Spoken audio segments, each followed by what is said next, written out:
ਸਤਿ ਸ਼੍ਰੀ ਅਕਾਲ ਜੀ। ਸਵਾਗਤ ਹੈ ਉਹਨਾਂ ਸਾਰੇ ਦਰਸ਼ਕਾਂ ਦਾ ਜਿਹੜੇ ਇਸ ਵੇਲੇ ਸਾਡੇ ਪ੍ਰੋਗਰਾਮ ਨੂੰ ਦੇਖ ਰਹੇ ਨੇ। ਅੱਜ ਫੇਰ ਇੱਕ ਵਾਰ ਤੁਹਾਡੀ ਖਿਦਮਤ ਵਿੱਚ ਹਾਜ਼ਰ ਹਾਂ। ਮੈਂ ਤੁਹਾਡਾ ਦੋਸਤ ਕੁਲਦੀਪ। ਕਾफ़ी सारे सवाल साढ़े तक पहुँचे, काफ़ी सारे सुझाव साढ़े तक पहुँचे इस प्रोग्राम संबंधी। सो कोशिश रहेगी कि उन्होंने सारे सवालों को एक्सपर्ट्स के नाल साझा किया जाए। वो सारे सुझाव जोड़े सानू दिते गए उन्होंने लागू किया जाए। उस तरीके दे नाल इस प्रोग्राम का जोड़ा संचालन अगे तो अगे किया जाए। गैसट साढ़े नाल ने वैस्टर्न ओवरसीज़ तो प्रदीप बालियान जी। पहला भी काफ़ी बार इस मंच जरिए जोड़े लगातार तुहाडे रूबरू होंदे आ रहे हैं। काफ़ी जोड़े तुहाडे सवाल होंदे ने जिन्हां दे नाल खास तौर उत्ते मैंशन किया जाता कि प्रदीप जी नाल साझे किए जाण। सो अज वो कुछ सवाल मैं लैके फिर तो इस प्रोग्राम की शुरुआत करांगा। पहला स्वागत कर लिए प्रदीप जी, बहुत बहुत स्वागत है। थैंक यू, सत श्री अकाल जी। सो ਜਿਹੜਾ ਵਿਸ਼ਾ ਰਹੇਗਾ ਕੈਨੇਡਾ, ਆਸਟ੍ਰੇਲੀਆ ਤੇ ਨਿਊਜ਼ੀਲੈਂਡ ਵਿਦਆਊਟ ਆਇਲਸ ਸਟੂਡੈਂਟਸ ਦੀ ਗੱਲ ਵੀ ਕਰਾਂਗੇ। ਆਇਲਸ ਸੰਬੰਧੀ ਵੀ ਕੋਸ਼ਿਸ਼ ਕਰਾਂਗੇ ਜੇ ਟਾਈਮ ਬਚਿਆ ਜਾਣਕਾਰੀ ਦਿੱਤੀ ਜਾਏ। ਕੈਨੇਡਾ ਦੀ ਜੇਕਰ ਗੱਲ ਕਰੀਏ, ਕਾफ़ी ਬੱਚਿਆਂ ਨੇ ਅਪਲਾਈ ਕੀਤਾ, ਚਾਹੇ ਉਹ ਸਤੰਬਰ ਇਨਟੇਕ ਸੀ ਚਾਹੇ ਜਨਵਰੀ ਇਨਟੇਕ ਸੀ। ਕਾफ़ी ਬੱਚਿਆਂ ਨੇ ਵੀਜ਼ਾਜ਼ ਵੀ ਲਏ, ਕਾफ़ी ਬੱਚਿਆਂ ਨੇ ਫਲਾਈ ਵੀ ਕੀਤਾ। ਕੀ ਕਹਿਣਾ ਚਾਹੋਗੇ ਉਹ ਬੱਚੇ ਜਿਹੜੇ ਉੱਥੇ ਪੜ੍ਹਨ ਗਏ ਸੀ, ਤੁਹਾਡੀ ਕੀ ਫੀਡਬੈਕ ਰਹੀ? ਉਹ ਬੱਚਿਆਂ ਨੂੰ ਕਿਸ ਤਰ੍ਹਾਂ ਦੀਆਂ ਪ੍ਰੋਬਲਮਸ ਆਈਆਂ ਜਾਂ ਬੱਚਿਆਂ ਨੇ ਕੀ ਗਲਤੀਆਂ ਕੀਤੀਆਂ जो तुसी इस मंच ज़रिए दसना चाहो कि आने वाले जोड़े बच्चे वो ना करें? देखिए, जब बच्चा यहाँ से निकलता है तो वो थोड़ा सा बहुत कम स्टूडेंट्स होते हैं जो स्टडी करके निकलते हैं। अदरवाइज़ ऐसे ही चल देते हैं कि भाई कोई रिश्तेदार बैठा है वो उठाएगा, पिकअप करेगा या फिर कॉलेज वाले लेंगे। तो कई बार ऐसी सिचुएशन हो जाती है जब बच्चा वहाँ पहुँचता है तो पता लगता है कोई आया नहीं वहाँ पे जी। तो सबसे बड़ी बात यह है कि जो स्टूडेंट्स यहाँ से निकलता है वो किसी न किसी पर डिपेंड होकर निकलता है। मेरी आपसे रिक्वेस्ट है, पहले सेल्फ स्टडी करके निकले, उस कंट्री के बारे में जानें, जोग्राफिकल एरिया के बारे में जानें, वेदर के बारे में जानें।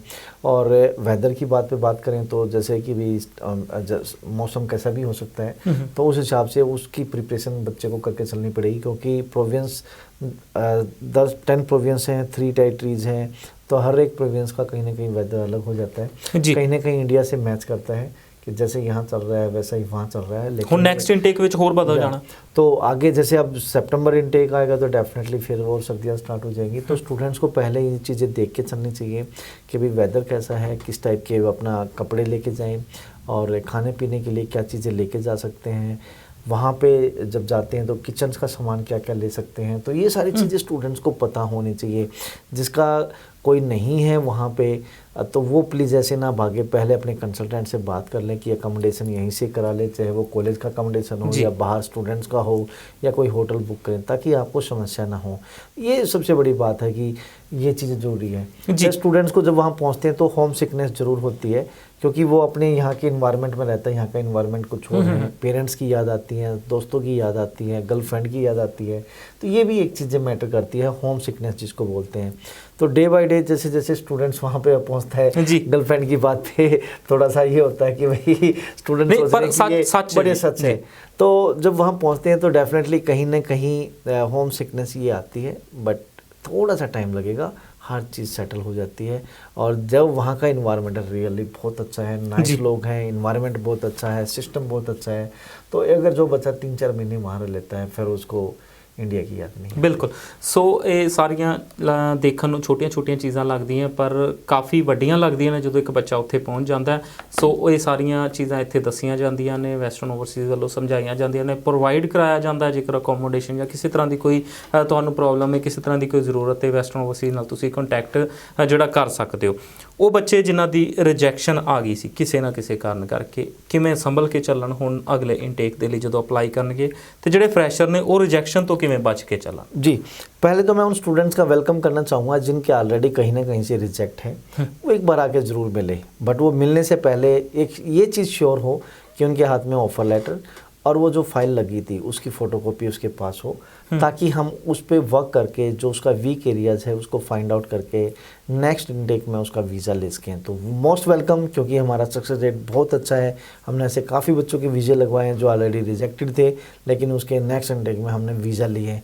तो रिक्वेस्ट है कि आप प्लीज़ एक बार डॉक्यूमेंट के साथ ज़रूर मिलिए। जो भी नियरेस्ट ब्रांच है वहाँ पे पहुँच सकते हैं, मेरे शेड्यूल के हिसाब से पहुँच सकते हैं। शेड्यूल में एक बार बताना चाहूँगा कि मंडे को मैं चंडीगढ़ होता हूँ, ट्यूसडे को अम्बाला सिटी, वेडनेसडे 10 बजे से लेके 1 बजे तक कुरुक्षेत्र और 2 बजे से लेके 6 बजे तक 10 से लेके 1 बजे तक करनाल और 2 से लेके 6 बजे तक बुधवार को ही मैं कुरुक्षेत्र होता हूँ।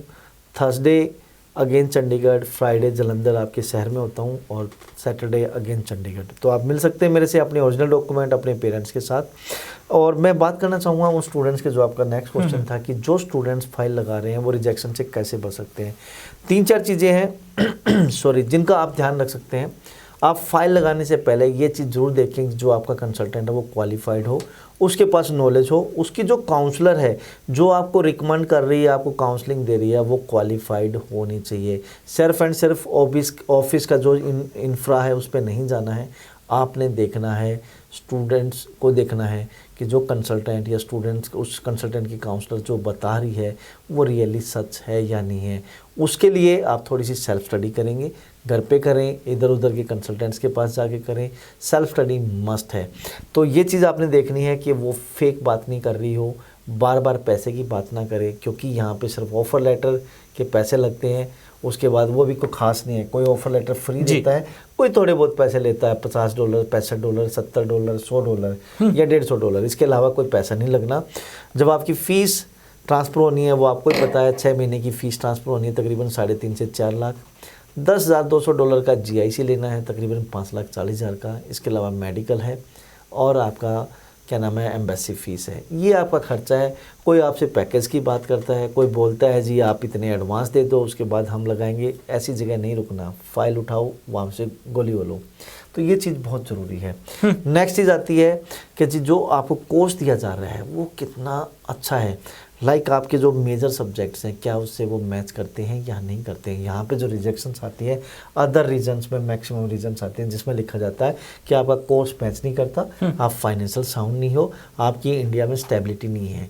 ये 3-4 चीज़ें आपने ज़रूर देखनी है कि रिलेवेंट कोर्स लो। और मेजर सब्जेक्ट्स आपने ज़रूर ध्यान रखने हैं कि जो मेजर सब्जेक्ट्स हैं जिसमें आपकी सबसे ज़्यादा स्ट्रेंथ है जिस सब्जेक्ट्स में, उससे रिलेटेड आगे फर्दर कोर्स करोगे तो it will be more better. जिस एरियाज़ में आप वीक हो, जिस सब्जेक्ट्स में आप वीक हो, वो आगे कनाडा में मेजर सब्जेक्ट नहीं होना चाहिए। ये चीज़ आपने खास ध्यान रखनी है। नेक्स्ट आपके जो पेरेंट्स हैं, आपके जो फैमिली मेम्बर्स हैं, उन सब के ITR, तहसीलदार इनकम सर्टिफिकेट, ये सब सॉलिड होना चाहिए। क्योंकि एम्बेसी बोलती है कि कमाने वाले कम है। खासकर एजेंट्स क्या करते हैं कि कुछ फेक चीज़ें लिख देते हैं कि जी फादर सिर्फ 2 लाख रुपए कमा रहा है, मदर हाउसवाइफ है, ये सब चीज़ें लिख के और क्या नाम फाइल लगा देते हैं। जब रिजेक्शन आता है, जब एम्बेसी बोलती है कि आप फाइनेंशियल साउंड नहीं हो, फाइनेंशियल साउंड का मतलब आपका 15 लाख रुपए सालाना खर्चा, 2 लाख रुपए आपके पेरेंट्स कमा रहे हैं, how you will get the visa.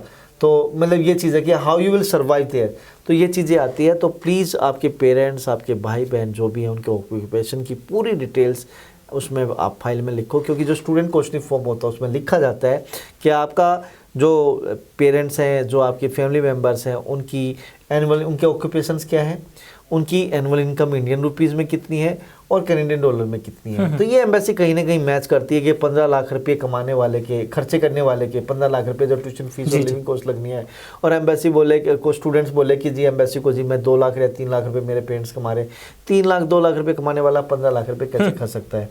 तो ये चीज़ें फाइनेंशियल साउंड्स की बात जरूर आती है कि आपकी फैमिली फाइनेंशियल साउंड हो, वो आपको पूरी डिटेल्स आपके फॉर्म में भरनी होंगी। नेक्स्ट चीज़ आती है कि भाई आप रिलेवेंट कोर्स के लिए जाएं, जो आपकी प्रीवियस स्टडी है उससे रिलेटेड आप आगे जाएं और आप टाइम पे फाइल लगाएं, कॉलेज आपका सिलेक्टेड हो, अच्छा कोर्स हो।